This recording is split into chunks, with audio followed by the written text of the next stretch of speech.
Perilaku segelintir pelajar di sejumlah daerah kian mengkhawatirkan dan menjurus ke tindakan kriminal. Tak hanya menyebabkan luka, aksi sadis pelajar juga berujung hilangnya nyawa.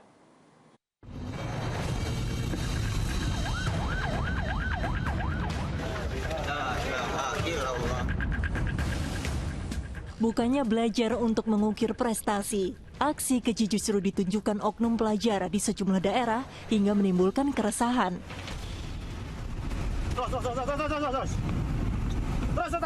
Seperti tindakan pelajar yang membawa senjata tajam di Jalan Magelang, Yogyakarta yang viral di media sosial.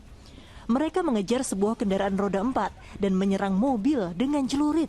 Kejar-kejaran itu terjadi lantaran dua pelajar SMK tersebut kedapatan mengancam pengendara motor lain yang merupakan seorang wanita. Dengan kecepatan tinggi, pengendara mobil yang geram melihat aksi dua pemuda itu langsung menabrakkan mobil ke sepeda motor pelaku hingga terjatuh di tepi jalan. Para pelaku mengalami luka ringan. Tak hanya menimbulkan ketakutan, aksi pelajar juga kerap berakhir dengan kematian, seperti yang terjadi di Bogor, Jawa Barat pada pertengahan Maret lalu. Seorang siswa SMK tewas dibacok oleh 3 pria diduga pelajar dengan berkendara sepeda motor di depan Gang Tapioka, Lampu Merah Pomat, Bogor Utara. 2 dari 3 pelaku pembacokan siswa yang hendak pulang ke rumah itu kini sudah diamankan polisi dan ditetapkan jadi tersangka. Dari penuturan tersangka, pembacokan dipicu tantangan di media sosial. Gara-gara tak menemukan siswa dimaksud, kedua pelaku membacok secara acak pada serombongan pelajar. Pelaku ini kita amankan satunya di wilayah Lebak, ya, satunya di wilayah Bogor Kabupaten, ya.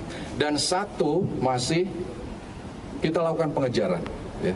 Nah, kita lakukan pengejaran, kita himbau untuk menyerahkan diri, ya. Bagi yang menyembunyikan, ya, bisa dikenakan tindak pidana. Setali 3 uang dengan yang terjadi di Sukabumi, Jawa Barat. Pembacokan yang menewaskan seorang siswa SD juga salah sasaran. Tersangka yang duduk di bangku SMP tak mengenal korban sama sekali. Iya, pembacokan oleh sejumlah pelajar kerap kali dilatar belakangi persoalan tak jelas.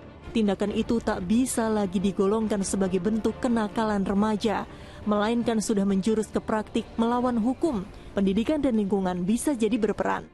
Anak-anak ini hampir kehilangan sosok-sosok yang dia panutani, dia pedomani. Nah, untuk itu memang dunia pendidikan menjadi lanskap yang sungguh panjang, menjadi lanskap yang sungguh fundamental atas perubahan sikap perilaku.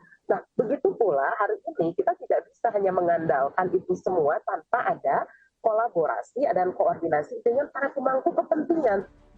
Cegah kembali berulang dan memberi efek jera, perlu sanksi hukum tegas bagi anak yang melawan hukum. Dikualifikasi anak yang berhadapan dan berkonflik dengan hukum itu 12 sampai 18, ya.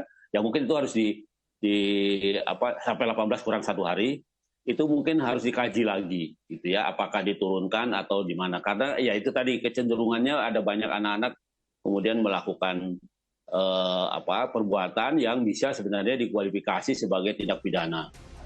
Diperlukan sinergi dari kelompok sosial paling kecil, dimulai dari keluarga, kemudian masyarakat dan lembaga pendidikan guna menangkal perilaku kenakalan remaja yang menjurus kriminal. Tim Liputan melaporkan.